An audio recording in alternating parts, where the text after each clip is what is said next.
কৰ্মসংস্থাপনৰ বাবে অসমৰ ভিন্ন প্ৰান্তৰ যুৱকসকল ঢাপলি মেলিছে বহিৰাজ্যলৈ। কৰ্মসংস্থাপনৰ বাবে বহিৰাজ্যলৈ যোৱা যুৱকসকল এতিয়া সুৰক্ষিত নহয়। কেৰালাত কৰ্মৰত অৱস্থাতে প্ৰতিকূল পৰিস্থিতিত মৃত্যুমুখত পৰিল পূব ঢকুৱাখনাৰ ৰণুজ পেগু নামৰ এজন যুৱক। পূব ঢকুৱাখনা ইন্দুৰ গাঁৱৰ প্ৰয়াত কান্দৰা পেগুৰ পুত্ৰ ৰণুজ কৰ্মৰত হৈ আছিল কেৰালাৰ কটেম জিলাৰ KRF কোম্পানীত। উৰুকাৰ নিশা ৰহস্যজনকভাৱে মৃত্যু হয় ৰণুজৰ। MSCৰ অধ্যক্ষ সুনীল কুমাৰ পেগুৰ নেতৃত্বত আৰু অসম চৰকাৰৰ শিক্ষা দপ্তৰৰ মন্ত্ৰী ৰণুজ কুমাৰ পেগুৰ তত্বাৱধানত KRF কোম্পানীৰ লগত হোৱা আলোচনা মৰ্মে ডিব্ৰুগড় মোহনবাৰী বিমান ঘাটিলৈ প্ৰেৰণ কৰা মৃতদেহ চমজি লৈ আজি মৃতকৰ নিজ গৃহলৈ আনি যথাবিহিত সৎকাৰ ব্যৱস্থা কৰিছে স্থানীয় ৰাইজ আৰু পৰিয়ালবৰ্গই। যুৱকজনৰ মৃত্যুত অঞ্চলটোত পৰিছে শোকৰ ছাঁ। অতি দুখৰ বিষয় যে ঢকুৱাখানা সমজিলাৰ পূব ঢকুৱাখানা গাঁও পঞ্চায়তৰ ইন্দুৰ গাঁৱৰ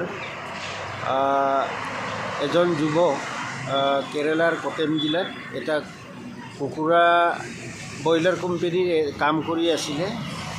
দুৰ্ভাগ্যজনকভাৱে কালি ৰাতিপুৱা ভোগালী বিহুৰ দিনাই ৰাতিপুৱা 2 বজাত নিজৰ ৰুমতে তেওঁ মৃত অৱস্থাৰ উদ্ধাৰ হৈছে আৰু ইতিমধ্যে কোম্পানীৰ মালিকৰ লগত যোগাযোগ কৰি তেওঁৰ যিটো মৃতদেহ এইখিনি অনাৰ ব্যৱস্থা কৰা হৈছে। তাৰ কাৰণে আমি মাননীয় শিক্ষামন্ত্ৰী ৰণুজ পেগু ডাঙৰীয়াৰ লগতো আমি যোগাযোগ কৰিছোঁ। জিলা উপায়ুক্তকো আমি যোগাযোগ কৰিছোঁ। তাৰপিছত কাইলৈ ৰাতিপুৱা আগবেলাত 9 মান বজাত ডিব্ৰুগড় এয়াৰপৰ্টত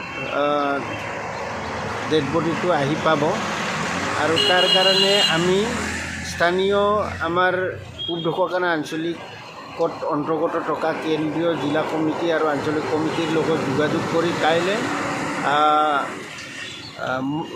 ডেড বডিটো আমি ডিব্ৰুগড় এয়াৰপৰ্টৰ পৰা নিজ গাঁৱলৈ অনাৰ কাৰণে আমি ব্যৱস্থা কৰিছোঁ।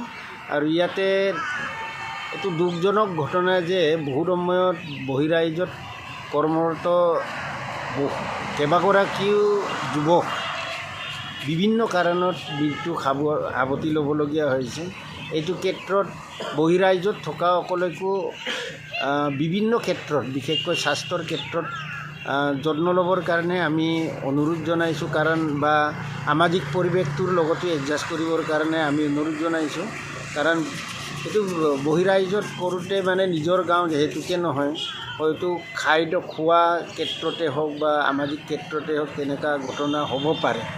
তাৰ কাৰণে আমি বিশেষভাৱে ঢকুৱাখানা জিলা TMPK MK TMMK আৰু ইয়াৰ অন্তৰ্গত কেন্দ্ৰীয় কমিটিৰ বিষয়ববীয়াসকল পূব ঢকুৱাখানা আঞ্চলিক কমিটিৰ বিষয়ববীয়া অতি গভীৰভাৱে ৰণুজ পেগু ডাঙৰীয়াৰ মৃত্যুত গভীৰ শোক প্ৰকাশ কৰিছোঁ আৰু তেওঁৰ বিদেশী আত্মাৰ সদ্গতি আমি কামনা কৰিছোঁ। ঢকুৱাখনাৰ পৰা লিখন গগৈ প্ৰতিবেদন NV24।